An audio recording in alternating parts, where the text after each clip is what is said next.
મોરબી જિલ્લામાં રાજકીય પક્ષોને હોદ્દાની ફાળવણી બાબતે પાટીદાર અગ્રણી દ્વારા અપીલ કરાઈ.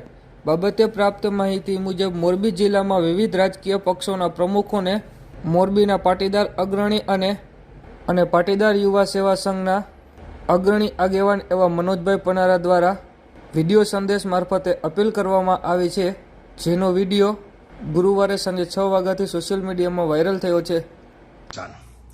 આજે મારે બહુ અગત્યની વાત કરવી છે. આમ તો આ વાત છે એ આખા રાજ્ય અને આખા દેશને લાગુ પડતી છે, પરંતુ મારી એવી કોઈ કેપેસિટી નથી કે હું આખા રાજ્ય અને દેશની આ મુદ્દા ઉપર કાંઈ બહુ પરિવર્તન લાવી શકું. પણ આ ચોક્કસ હું મોરબી જિલ્લામાં આ વાત કરી અને ચોક્કસ પરિવર્તન લાવવા માંગુ છું. હું જે વિષય મૂકું છું એ બધાએ થોડો સમજવાની જરૂર છે. મિત્રો, આજકાલ રાજકીય પાર્ટીઓની હોદ્દાઓની બાંટણી થઈ રહી છે. નવા સંગઠનો બની રહ્યા છે. એ આમ આદમી પાર્ટી હોય, કોંગ્રેસ હોય કે ભારતીય જનતા પાર્ટી હોય, મુખ્યત્વે પાર્ટીઓના સંગઠન હમણાં બનવા જઈ રહ્યા છે. તો મારી તમામ મોરબી જિલ્લાના જે સંગઠનોના પ્રમુખ છે એમને વિનંતી છે કે તમે એવા કોઈ ક્રિમિનલોને હોદ્દો નહીં આપતા કે જે માણસ આવતા દિવસોમાં ખેડૂતોને, ગરીબોને, નાના વેપારીઓને કે આમ જનતાને કે ખાસ કરીને પાટીદાર સમાજને નડતરરૂપ થાય. એ કોઈ પણ સમાજની વ્યક્તિ હોય, એ ભલે ને પાટીદાર કેમ ન હોય, હું ત્યાંથી જ કહું છું કે એવા કોઈ જ પાટીદાર ક્રિમિનલ માણસને તમે હોદ્દો ના આપતા કે કોઈ ટિકિટ ના આપતા. મારી ખાસ કરીને તમામ પાર્ટીના પ્રમુખોને વિનંતી છે કે ક્રિમિનલ માણસોને તમે હોદ્દો આપશો એટલે શું કરશે? એ પોલીસ સાથે સંબંધ વધારશે, એ અધિકારીઓ સાથે સંબંધ વધારશે અને એ શું કરશે?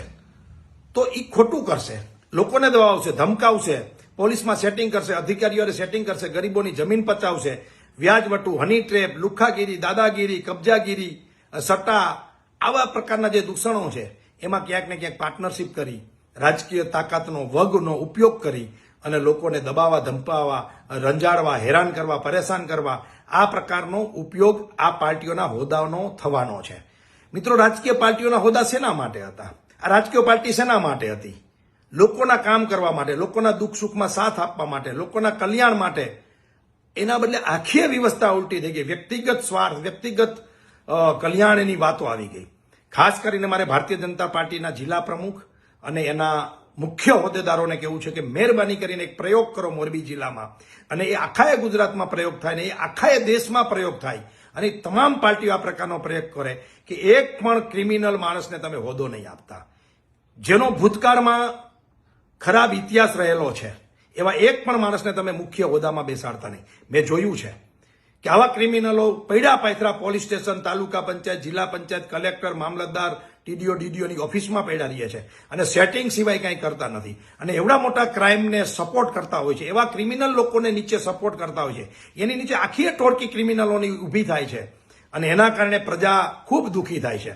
પ્રજા તમને મત આપે છે, સત્તા આપે છે, એ લોકોના કલ્યાણ માટે આપે છે, એના હિત માટે આપે છે, એના આવતા દિવસોમાં એના બાળકોના ભવિષ્ય માટે તમને આ પ્રકારની સત્તા અને આ પ્રકારના મત આપે છે, નહીં કે એને દબાવવા, ધમકાવવા માટે. એટલે મારી તમામ રાજકીય પાર્ટીઓના આગેવાનોને વિનંતી છે, અને એમાં ખાસ સત્તાધારી પાર્ટીના લીડરોને મારી વિનંતી છે કે એક પણ ક્રિમિનલ માણસને, જેનો ઇતિહાસ ખરડાયેલો છે, જેને આ પ્રકારના કામ ધંધા કરવા છે, હોદ્દો લઈને લોકોને નુકસાન કરવું છે, દાદાગીરી કરવી છે, પોલીસનો ખોટો ઉપયોગ કરવો છે, આવા એક પણ માણસને તમે હોદ્દો આપતા નહીં. અને આ દાખલો મોરબી જિલ્લાથી આખા રાજ્ય અને દેશમાં બેસાડો એવી મારી વિનંતી છે. અસ્તુ. જય હિન્દ, જય ભારત.